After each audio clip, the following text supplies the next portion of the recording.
So, you're a knowledge worker. You are a professional. You have a skill which took you some effort to obtain. You are a corporate citizen. You are a successful corporate citizen. Now, you want to obtain your next level of success, which is to become your own boss, which is to start your own business, which is to escape the corporate life and become your own boss. Congratulations. Okay? What are some of the mindsets that you need to upgrade, okay, in order to obtain this goal to become your own boss? Okay? You've done this before. You've done this many times. For example, upgrading yourself from a full-time undergrad student to being a full-time employee, upgrading yourself from a K-12 student to an undergrad student, upgrade yourself from a renter to a homeowner, upgrade yourself from driving a car that's given to you hand-me-down from your parents for free to you bought your own car. Okay, upgrade yourself from being a kid to being an adult to being a parent yourself. Each time you had to perform some kind of a software upgrade on your mind to obtain the next higher level thinking. Okay, for example, K-12, okay, going to school, right? You are being observed. You are being monitored. Okay, you are being watched. You're being protected. You are being pushed by both your teachers as well as your parents. Now upgrading to undergrad, okay, you no longer live at home, and no one is gonna be observing you, monitoring you, and pushing you. You have to be self-disciplined. You have to be self-motivated. And you have to be self-driven. You have to study. You have to want to study. You either studied, which means you graduated, or you goofed off, which means you failed and you wasted your tuition.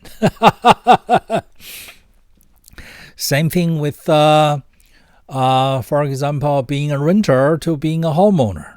Okay, you now have to think about property maintenance, okay? Now you're responsible for it. Now, how about getting your own car? Now you have to pay for it, and so on and so forth. Same thing with starting your own business. And you have a lot of thinking, okay, mindset, software that's running on your mind, okay? They are good for your life as a corporate citizen, and they will no longer be adequate as a business owner. They might even be holding you back. They might even be harmful. Okay? You've done this on a computer. There were certain software that's good, that's effective for a simpler task. But now you're performing a task that's a lot more complicated, a lot more challenging. You will need a higher level software, a newer software, or a enterprise level software to perform this newer, bigger task. Okay, so what are some of the upgrades you need to perform on your own mind with your latest endeavor to upgrade yourself from being a corporate citizen to starting your own business and become your own boss? That's what we are going to be talking about in today's class. And we're going to go from simple to challenging, okay? We're going to ease into it. And starting from the first mindset that so many beginner business owners, beginner entrepreneurs, okay, make this one fundamental mistake, which is they confusing a hobby with a business. A hobby is not a business. Okay. If, let's say, you like music, all right, and you bought yourself a little keyboard, a little electric piano, a little synthesizer, and you hooked it onto your laptop computer, and you like to perform yourself some little music. That is a hobby. That is not a business. A business is if you're making an income from your activity with music. If you're getting paid to perform somewhere, or if you're getting paid to teach, that is a business. So many people get this confused. Okay, another example is a hobby railroad. Okay, so they may have a dedicated room in the house whereby they lay down the tracks and they have railroad engines, railroad cars, okay, all models, and then they can make the train run around the tracks, all right? That is a hobby. That is not a business. But if you started buying and selling inventory, okay, of this hobby toys, all right, engines and rolling stock and tracks and so on and so forth. If you started buying and selling them, buy low, sell high, that is a business. All right. If you just keep on buying them high and use them for your own enjoyment, and then when you're done enjoying them, you sold them at a loss, okay, constantly, every year, every month, every week, that is not a business. That is a hobby. All right. A business is you doing this for profit. You buy low, you sell high. All right. So many people get this confused, and they have a hobby and they think it's a business. All right. No, it's not a business. A hobby is not a business.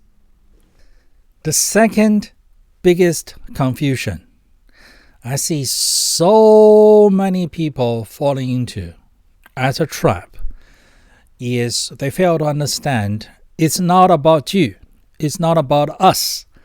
It's about your customers. It's about you solving problems for your customers for a fee, for the right money, be it selling them a product or selling them a service, okay, for a fee that you're making money from solving problems for other people. You don't matter. It is what you serve others in terms of products and service that they're willing to pay. That is business. Being in business, it's not about attention seeking. It's not about being hip. It's not about being glamorous. It's not about having the spotlights shining on you. All right? None of that matters. None of that is business. Business is you work or you set up a system that does the working, okay, for your customers. Your customers are giving you money to solve their problems, to buy either your hardware or your service.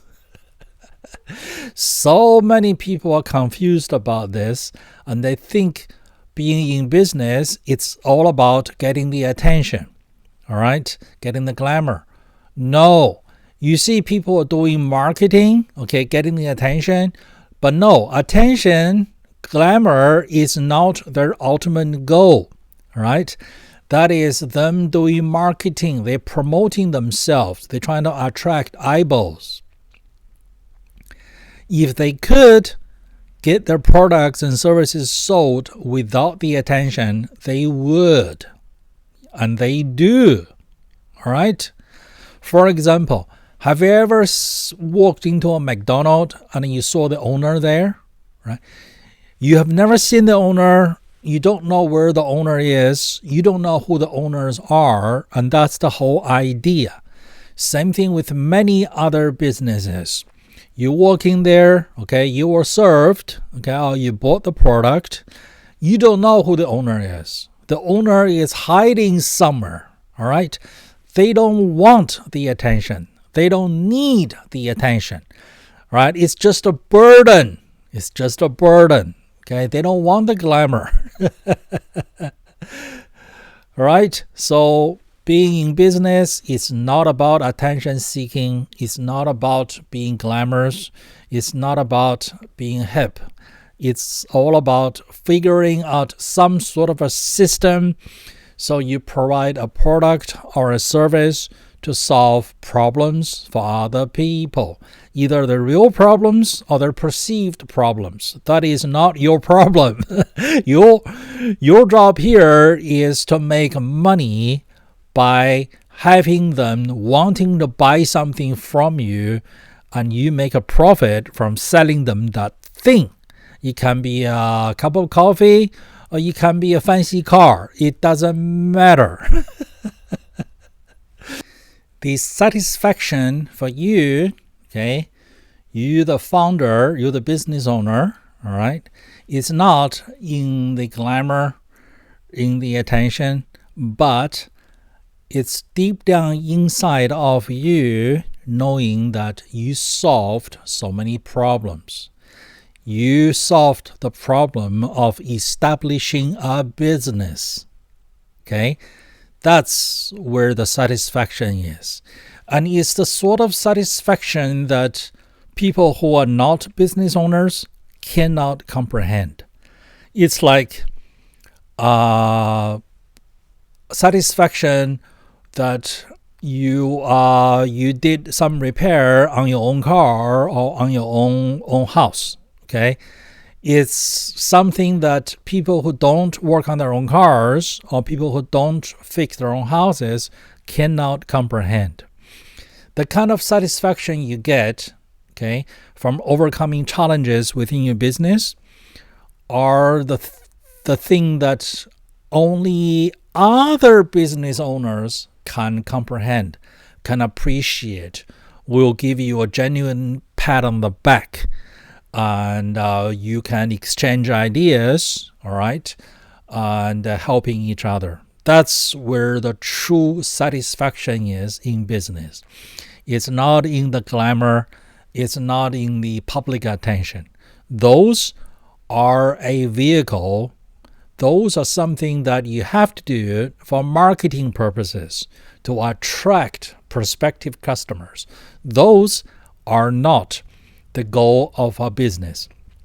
The practical goal of a business is to, number one, generate income. Number two, build your business into semi-autopilot and then full autopilot. So you pay as little attention as possible, or you pay no attention whatsoever. You don't have to work in the business, all right? Just like a McDonald's owner, you will never see a McDonald's owner working, okay, flipping burgers. But you will see some other food franchise businesses, okay, like a certain sandwich franchise. You can clearly see one of the persons standing behind the counter is obviously the owner. Okay, he has to work there, all right? And he got the business going, but not on semi-pilot, certainly not on autopilot. The idea is to get it going, number one. Number two, get it to go on semi-autopilot. And number three, to get it going on full autopilot, okay? And then the satisfaction comes from, I built that thing. It's the same as you rebuilt the transmission of your car, or you fixed the hot water heater in your house, or you designed a bicycle from scratch and then you built that bicycle from scratch, or you built an electric scooter from scratch. Okay, that's where the satisfaction is. It's not in the glamour. It's in deep down inside, that knowing that you can overcome challenges, that you have just become the next level of a better, wiser human being with the next level knowledge and strength and maturity. That's where the satisfaction is. The third confusion I see so many beginner entrepreneurs and beginner business owners make is they confuse operating capital with money to live on, money to buy food. Okay? As an employee, as a corporate citizen, all right, you work, you get the salary, okay, you pay rent using the salary, okay, you buy food, okay, you feed your children, you make a car payment, okay, and whatever is left is whatever is left, okay. You can contribute part of it to your own retirement, and then whatever is left, a lot of people would just blow it to enjoy the good life, like eating in restaurants, calling for a pizza, going to a movie, all right, go shopping, going on a vacation, okay. Some wiser people would invest that money, play the stock market, or what have you, all right, because that money is just sitting there in their mind. Now, as a business owner, you need to understand the difference between operating capital and the money to live on, money to pay rent, money to buy pizza, okay? You need your operating capital to stay within your business. Just because you sold your first deal, a bunch of profit, a bunch of revenue came in, okay, it doesn't mean that you can blow the money on fancy life. All right, buying a big ass TV, all right, buying a brand new car. No, that operating revenue, that operating profit, that need to stay in the business to be reused, to be reinvested, to be constantly used to operate the business. Okay? Do you have inventory? Inventory costs money. Inventory costs capital to buy and hold. Do you have rent to pay? Do you have employees to pay? Okay? Do you have rainy days coming up? You will. You will have rainy days coming up. You will have unexpected expenses coming up. All right? You don't know what your taxes is going to be. Okay, as an employee, your taxes are taken out before you see your money by the company payroll. And then at the end of the year, you go to the government to get some of your tax payment back. But as a business owner, you pay your taxes at the end of the year. So you have to put money aside. Okay, so inventory, employees, rent for your property, all right, taxes, and so on and so forth. You might need to upgrade one of your machineries. You might need to invest to buy more tools, more equipment, okay, to expand. So your operating capital is not to be confused with your living expenses. Just because you sold a big order, all right, the customer made their payment, all right, you got a big bunch of money coming in, doesn't mean you should go blow it. Maybe a small celebration, okay, for your first deal, okay, but don't go buy a brand new car. Don't go on a 3-month vacation, all right? Don't go buy a brand new house. That money is operating capital. It needs to stay within the business to keep the business running, operating. I see so many beginner entrepreneurs making this mistake, and then they get caught with their pants down. Not a good situation to be in. Okay? It's like 99.99999% of the lottery winners go broke within a couple of years.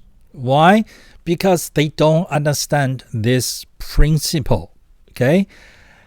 So many beginner entrepreneurs, when they make their first sale, okay, they blow their revenue. All right, they sold something for $1,500. It cost them $1,000 to make that thing. They only made $500, but they think they made $1,500. All right, they sold something for $5,000. It cost them $4,000 to make that thing, not to count rent, utility, employee salary. Okay, they made $1,000 the most, right? Not to count rent, employee salary, utility, taxes, and all that. But so many of them get a big head. They think they just made $5,000, and then they go blow it, right? They just blew their $1,000 profit. Okay, 30% of it needs to go to taxes. The government is going to be coming and knocking on the door and collecting. And then your original $4,000 investment, you blew them all. You just ruined your business's chance to grow, okay, or to stay afloat to the next stage, to the next day, the next month. So understand the difference between operating capital and money to buy food. Okay, it's vitally important. Do not make this mistake. I see so many beginner business owners shoot themselves in the foot by not understanding this and then destroy their own businesses. Okay, it's a very sad situation. Don't let that happen to you. Know the difference. Mistake number 4 I see so many beginner business owners make is they fail to understand the difference in terms of money between being an employee versus being a business owner. Being an employee, you get paid on a regular basis, regardless of if the business is making a profit. Okay? If the business loses money, you, the employee, you still get paid. Not as a business owner. As a business owner, you eat last. As an employee, you eat first. As a business owner, everyone else eat before you. All right? You supplier, you got to pay them. You landlord, if you're renting a facility, okay? Your employees, your utilities, your electricity bill, your trash collection service, okay? If you have a gas line in your property, if you have trash service, all right, they all need to get paid ahead of you. Your internet services, all right, if you got company vehicle, everybody and everything gets paid ahead of you. You get paid the last. Right? You eat last.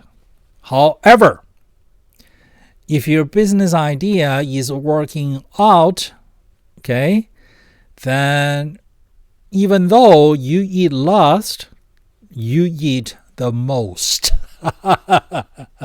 Okay?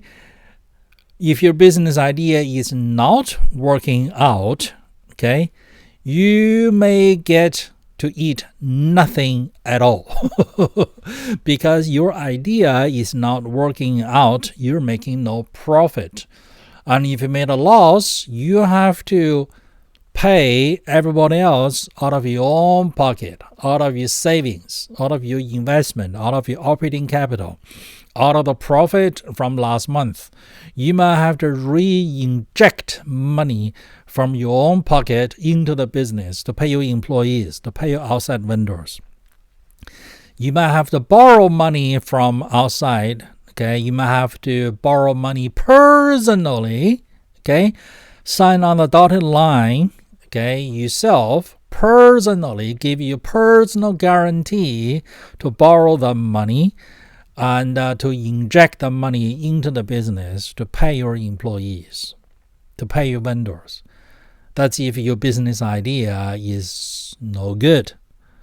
Okay, but if your business idea turn out to be working, okay, or working very well, then even though you eat last, you eat most. The more profit the deal is making, the more you get to eat. There might be so much food that you can't finish eating them. So you have to store them in a refrigerator. You might have to reinvest them. Okay, that's how you become a successful business owner. All right. So employees, they're very short term, by the end of the month. Okay, by the end of the week, I want to get paid. And the smart ones, okay, they have a career goal. All right. What am I learning here? How am I going to earn money 20 years down the road? But as a business owner, okay, your vision is longer, further than your employees. You're no longer just looking at pay me by the end of the week, pay me by the end of the month, or what skills am I learning so I can continue to earn money either at this company or at another company. Your vision is now much longer term. You're looking at how if the deal will work out. And if the deal is working out after you paying everyone off, okay, what's left for you? What's your cut? Are you getting the biggest cut? Is your cut so big that you are a business success? And can you repeat it all over again? That's your vision. That's your vision, which is much longer than the vision of your employees. Mistake number 5 that I see so many first-time business owners make is they mistakenly believe failure is not an option. They think they are NASA. They should hold themselves to such high standard that failure is not an option. Failure is not option, all right? It's a motto that NASA preaches to their internal engineers to hold themselves to high standards, all right? You are a beginner business owner. You are going to make lots and lots of mistakes, small and big. It is guaranteed you are going to be making mistakes. Even big businesses, it's been around for 100 years, they still make mistakes. All right? You're trying to do something you've never done before. All right? By dictating to yourself that you're not allowed to make any mistakes, you're frozen. You can't think, you can't act, and you're living in fear, which is not good. Okay? You want to be free, to be relaxed with your thinking, and you're experimenting with new ideas, all right? And failure, small and big, they're guaranteed. And there's no point, okay, punishing yourself emotionally after you fail at something. As Albert Einstein have already said, okay, we issue Nobel Prizes to scientists who discovered, all right, so this path will lead us to the destination of our desire. But what about the scientists who, after many years of hard work, discovered this path will not lead us to our desired destination?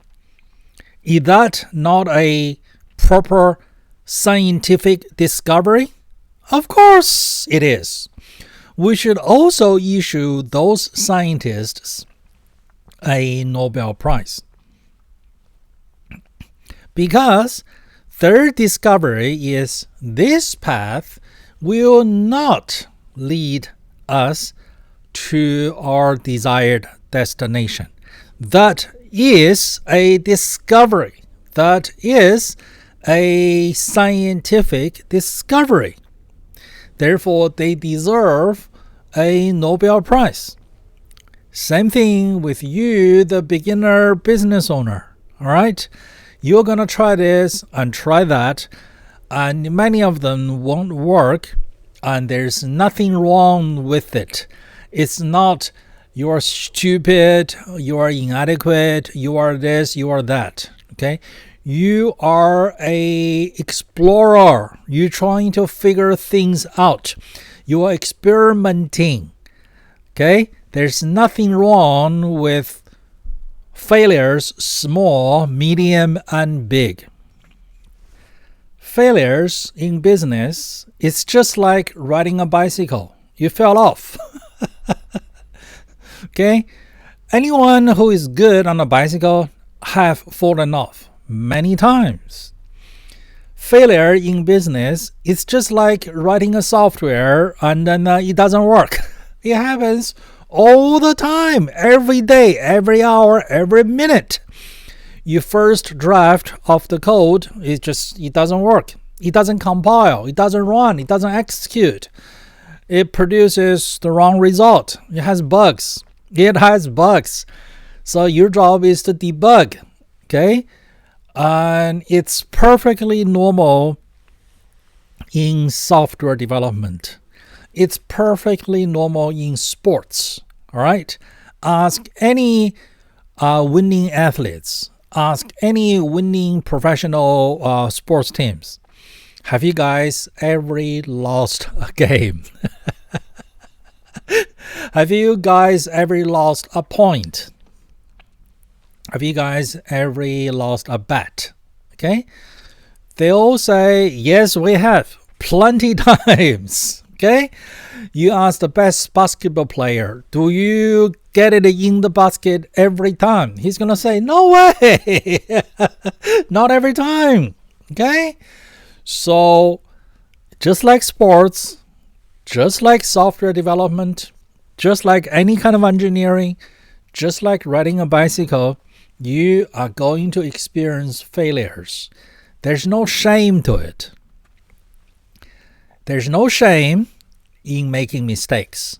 There's no shame in experiencing failures. There's great shame in refusing to learn from your mistakes. There's great shame in making the same mistakes. And there's the greatest shame is refusing to try. You're not even doing because you're living in fear. Due to your fear of making a mistake, you just sit there and you're not doing anything. You're not trying anything new. That is where the shame is.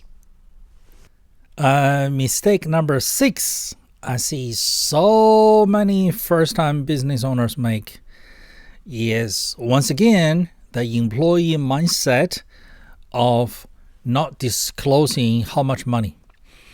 Okay? You don't want to disclose to your coworkers your salary, how much money you're making. You don't want to disclose to your coworkers how much you paid for your house, how much you paid for your car. You don't want to disclose to your coworkers how much you spent on your vacation. Money is a taboo topic that you don't want to talk about. Nobody should be talking about it. It's it's just something that we're too good to talk about it, and everybody is hiding it. Okay, that is employee thinking. Now think about it. As an engineer, all right, you have no problem discussing the engineering project you're working on with other engineers working on the same team, or somebody you went to undergrad with, or somebody you worked with in a previous company. Okay, you have no problem discussing the challenges you're facing with the project you're working on currently. Same thing with if you're a business owner. There should be no concern, right, when you are discussing the business that you're working on, okay, how much capital is involved, what kind of a profit you are expecting to make, and what kind of a profit that you did make with your accountants, your lawyers, and your advisors, and those business owners who are more seasoned than you and who is coaching you. This is not something that you should be hiding. Hiding them is not for your good. Okay? Just like you have no problem discussing your engineering issues when you work as an engineer as a job with other engineers, all right? There is no shame, there's no embarrassment to talk about business, money, capital, okay, for your business, within your business, okay, with other business owners. Business owners, especially business owners who are not your direct competitors. If you're a plumber, the electrician in your neighborhood is not your competitor. If you're a plumber, the plumber in the next town 500 miles away is not your competitor. All right? If you're a dentist,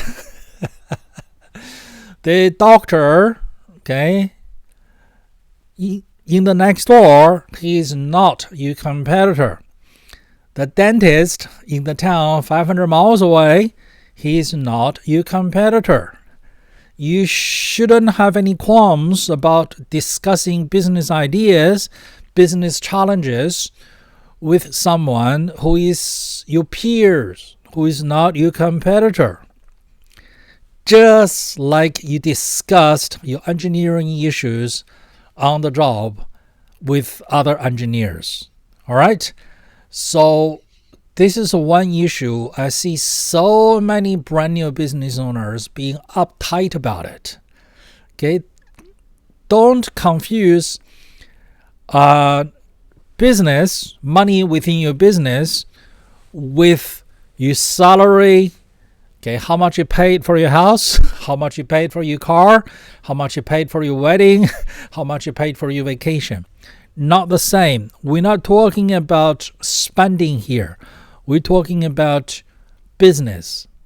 Okay, it's the same as we're talking about professional projects, contents, work. This is your work. Making money as a business owner is the same as engineers working on an engineering project. So many brand new business owners get this confused and they are uptight about their challenges, so they have no one to talk to, and then they have no one to help them. Help is right there. All they had to do is to come out and ask. And in order to ask, they have to disclose the challenge, the situation. It's like going to see a medical doctor, but refusing to tell the doctor your symptoms. What's bothering you? Where does it hurt? Roll up your sleeve, okay? Take off your shirt and show it to the doctor. Imagine it hurts, but you won't go to a doctor. You won't tell the doctor what the symptoms are. That is not smart. All right? So there's no need to be uptight about your business challenges with fellow business owners who are not your competitors, with your lawyers, your accountants, and especially business owners who are more experienced than you, who are willing to help you. Business owners are the most helpful if you go to them with your problems, because they see you as a younger version of themselves. They look at you, they hear your problems, and they have nothing but sympathy and a want to help you, because to them, they were you 5, 10, 20 years ago. They're sitting there going, I wish someone was there 5, 10, 20 years ago and helped me with this.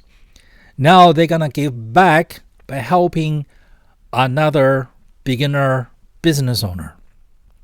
So, once again, there's no need to be uptight about your business money challenges. All right? Feel free to share it with the right people and get their advice. Your accountants, your lawyers, and other business owners who are more seasoned than you and who are not your competitors. And mistake number 7 that I see so many beginner entrepreneurs and business owners make is the opposite of mistake number 6. Okay? In mistake number 6, they refuse to discuss their business challenges with fellow business owners, with lawyers, and with accountants. Mistake number 7 is they discuss their business challenges with the wrong people. Okay, if you're an engineer, okay, if you're designing a bridge, okay, you have some challenges. Would you ask a musician for advice? Would you ask a medical doctor for advice? No. You will only discuss your engineering challenges, building the bridge, with a fellow engineer, with a fellow civil engineer. Okay? You probably wouldn't even be talking about it with an electronic engineer or a software engineer. Make sense? Okay? Yet I see so many beginner entrepreneurs, first-time business owners, they discuss their business challenges with family and friends, okay, who are not business owners. And still, they discuss it with their employees. No!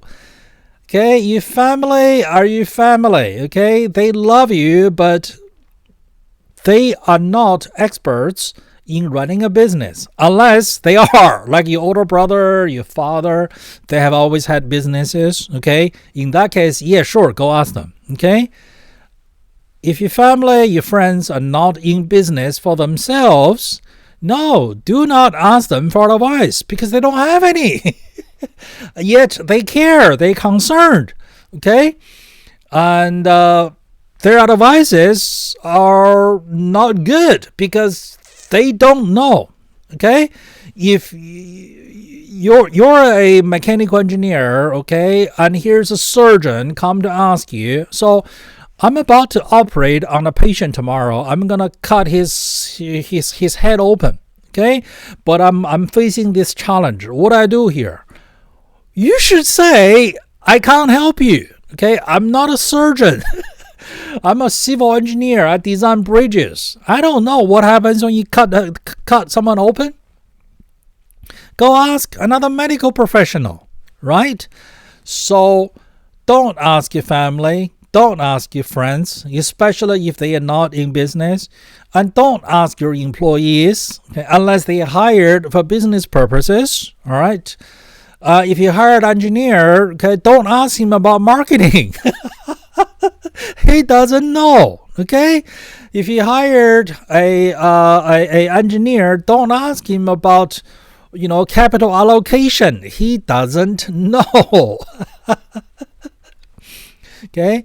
If it's the accountant, you might want to ask him, where's the status of my accounts, all right? Don't ask him about marketing. He doesn't know, all right?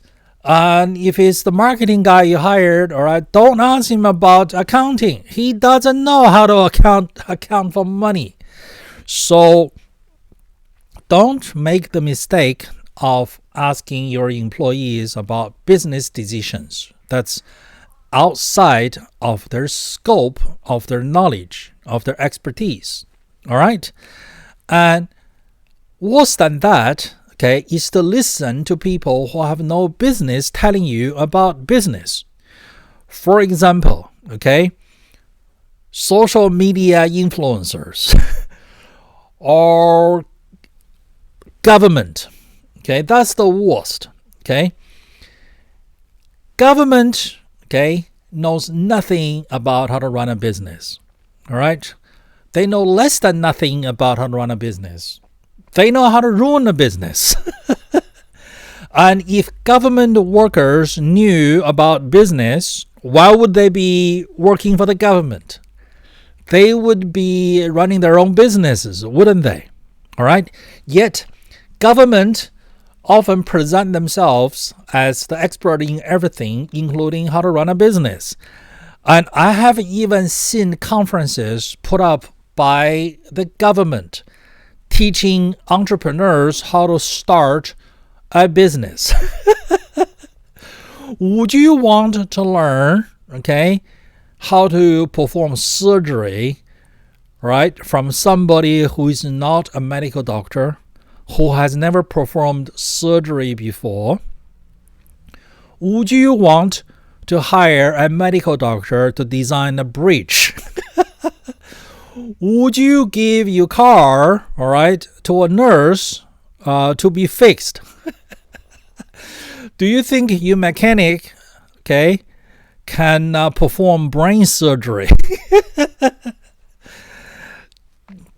Those people don't know what you are trying to solve. All right, they don't have the expertise that you're looking for. So talk to the right people. Don't talk to the wrong people, and don't listen to the wrong people. Stop listening to social media influencers about how to run a business. Stop listening to get-rich-quick gurus, all right, on how to run a business. They're trying to sell you hype, okay? And lastly, okay, for the love of whatever, okay, stop listening to the government telling you how to start a business. They are the last people who you should be listening to about how to get your business off the ground. If the government employees knew how to get a business off the ground, okay, why would they be working for the government for a safe, secure job that they cannot be fired with retirement pension? They'd all be starting their own businesses, wouldn't they? Bonus point number 1. Okay? You cannot emulate big businesses.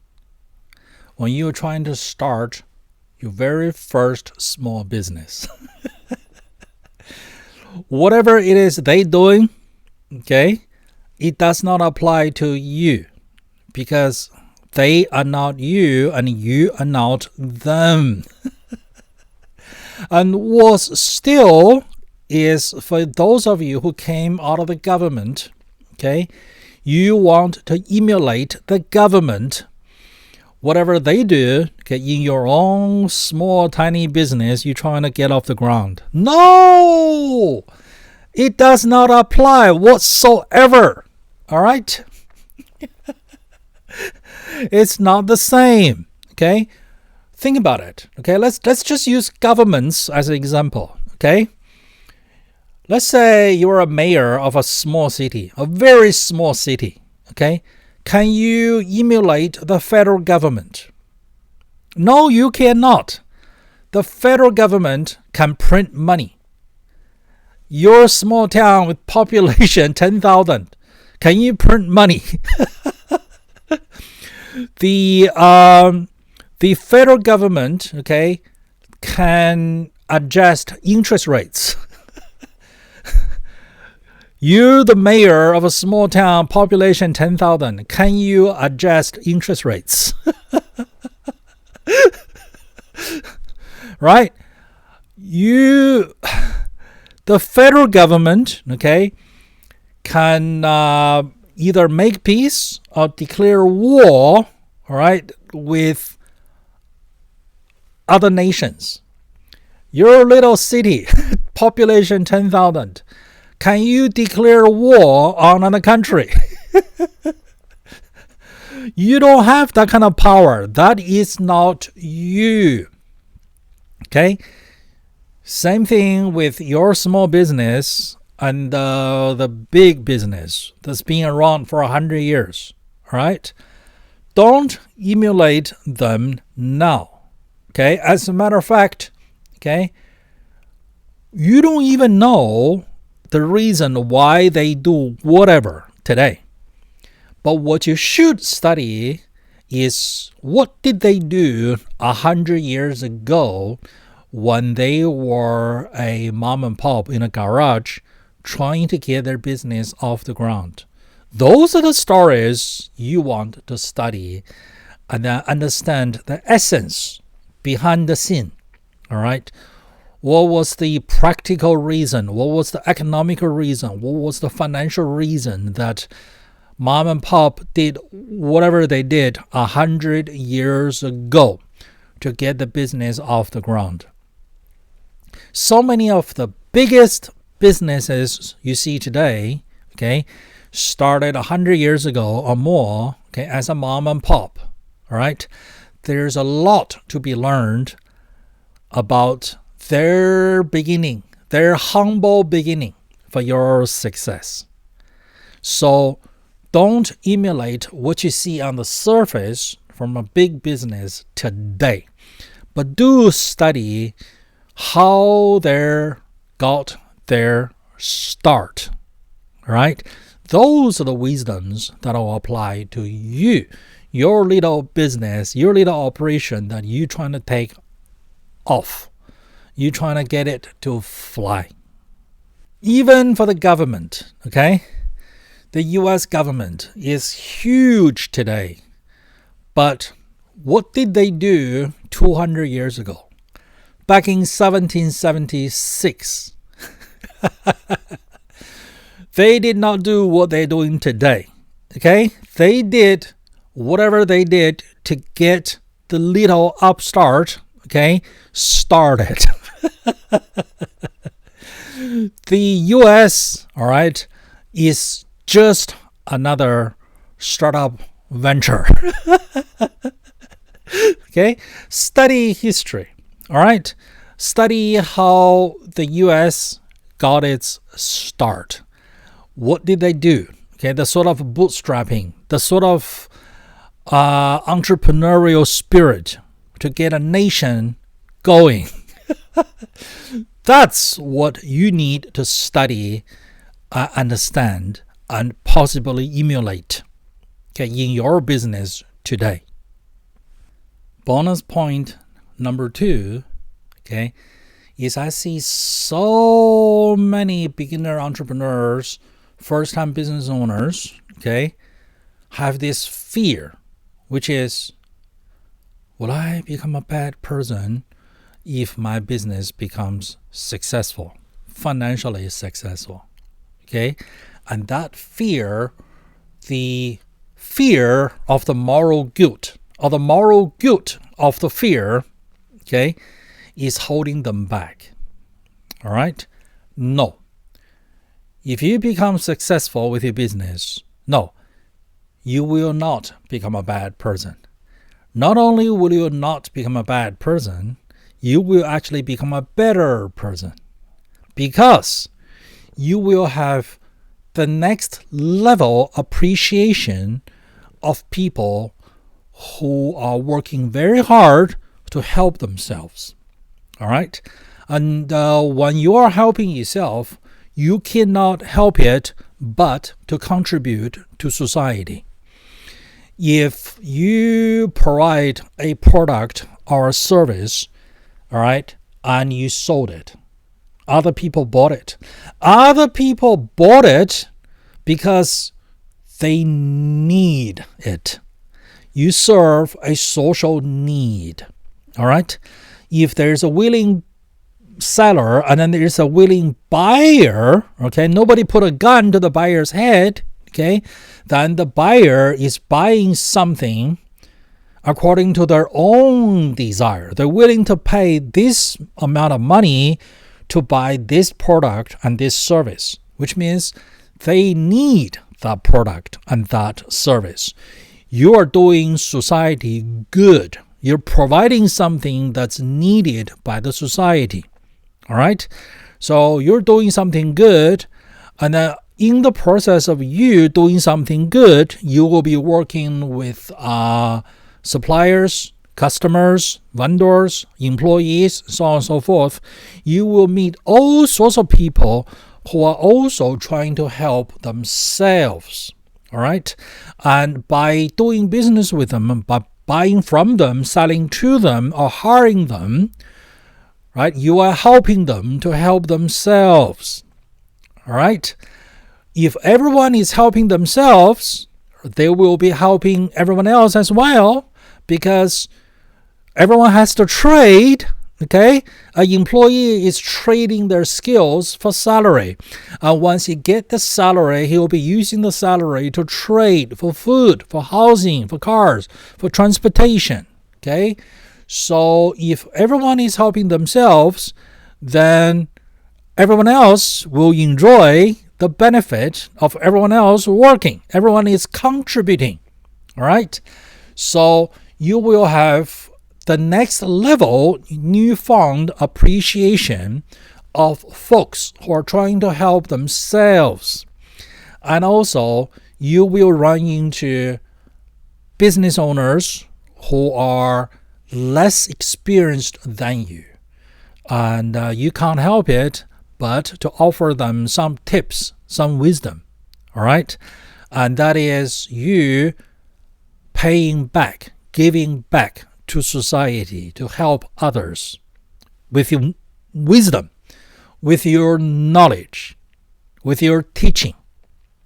And you will run into people who are more successful than you, a lot more successful than you. Okay? And once you learn their story, you will learn about their years and decades of struggle. Okay? They now enjoying the fruit of their labor, and then their risk taking, and then their endurance for years and decades working it, okay, with their blood, their sweat, their soil, their spirit on their hands and knees to build that business into a system to provide products or services, okay, to willing buyers. And you will have nothing but respect for their endurance, their efforts, their work ethic, okay? And looking at your own success, right, it's going to be the best satisfaction, all right? It's more satisfying than all that glamour, all that attention, all that spotlights, okay? The satisfaction is deep down inside, that you know that you endured, you put in the effort, okay, and you succeeded, and all your efforts paid off. You built this thing with your own blood, your own sweat, and your own wits, your own smarts. You are now a better person, a stronger person, and a wiser person, and you are a member of society. You are the pillar of society because you provide a product, a service, and you provide employment for other people. You keep the society functioning.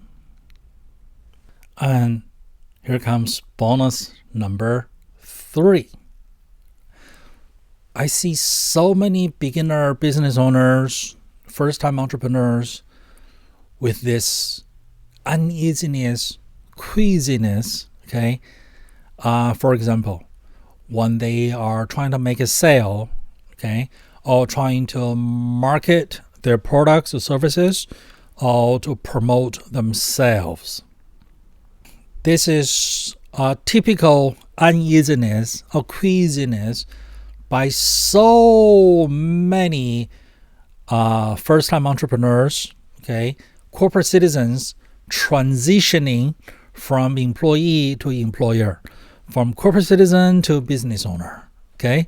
From a expert working for someone else to organizer of other experts working for you, okay? As an expert, like an engineer, right? You look at your craft, okay, what you know, what you don't know, okay? And it's a good habit to be humble, okay, about what you know and what you don't know. You can be humble about your learning process, okay, of business. Okay, you can humbly learn business.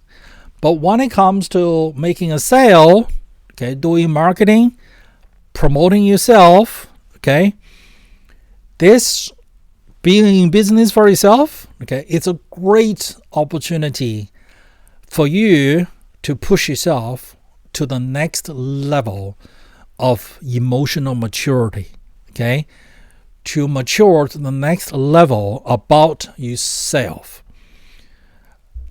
With practice, okay, with real life experience, okay, you will grow out of it, okay.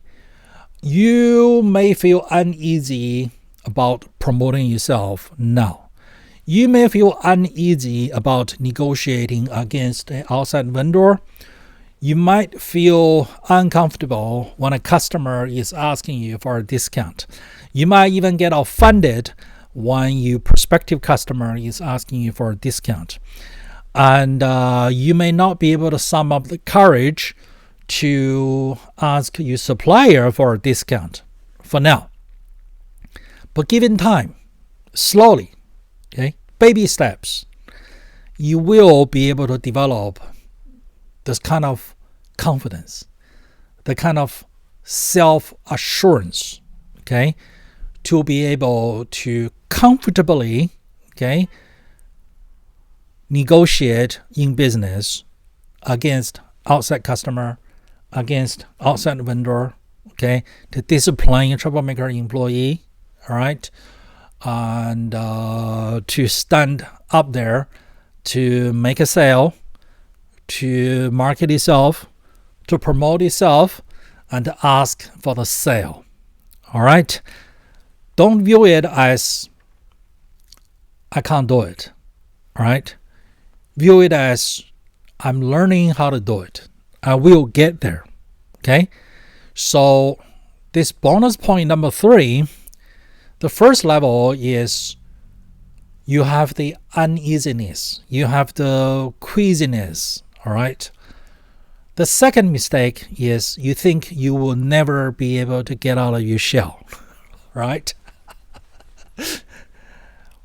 Since you're not in business, it's do or die. Make the sale, all right, or die. What if it's food? If you don't sell it, it's gonna be rotten, and you're gonna lose money, all right? And think about long-term pain, short-term pain. Long-term pleasure, short-term pleasure. Okay? The idea is to sum up the courage to endure the short-term pain in order to gain the long-term pleasure. And that is how you're going to push yourself, okay? Every chance you get and every opportunity you get, every step of the way, to constantly push yourself, to push yourself outside of your current comfort zone. And as a result, your comfort zone will be expanding all the time. And you are stretching yourself, all right? And then one day, okay, what was fearful is now easy. It's now a walk in the park. And knowing you will just go out there and seek the next challenge. And it's fun to overcome. Isn't it? Think about all the challenges that you have already overcame up to this point in your life. All right? Think about them. Write them down on a piece of paper. Okay? See if the list is 10 items long or 100 items long or 1,000 items long. All right. And you may only be able to come up with 3 in the next 3 minutes. But if you give your mind this task, your subconscious mind will go to work. In about a week, okay, this list is probably going to be 50 items long. Okay? So look at the things that you have already overcome. And what are the chances for you to overcome more challenges, bigger challenges, future challenges? And how would that make you feel? Not just the tangible benefits like the money, but the benefits at a deep level, knowing that you are becoming a more capable of a person every day. How would that make you feel? So, whatever your queasiness, you uncomfortable about whatever, okay, knowing it's only a matter of time before you overcome them. And all you have to do is baby steps. Every day, push yourself, okay? Just try the extra inch. You try 1 inch and you accomplish half an inch. That's a good day. All right?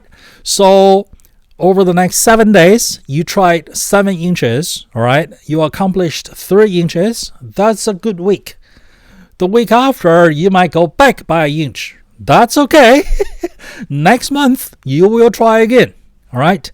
You will constantly be expanding yourself, all right, as opposed to letting the fear holding you back. All right? That is a mistake. Letting the fear holding you back. Challenging yourself, okay, to do more, knowing you have limitations currently. There's nothing wrong with it. That is the right approach. Okay? Knowing where your current limitations are and challenging yourself to expand, to get over it, okay?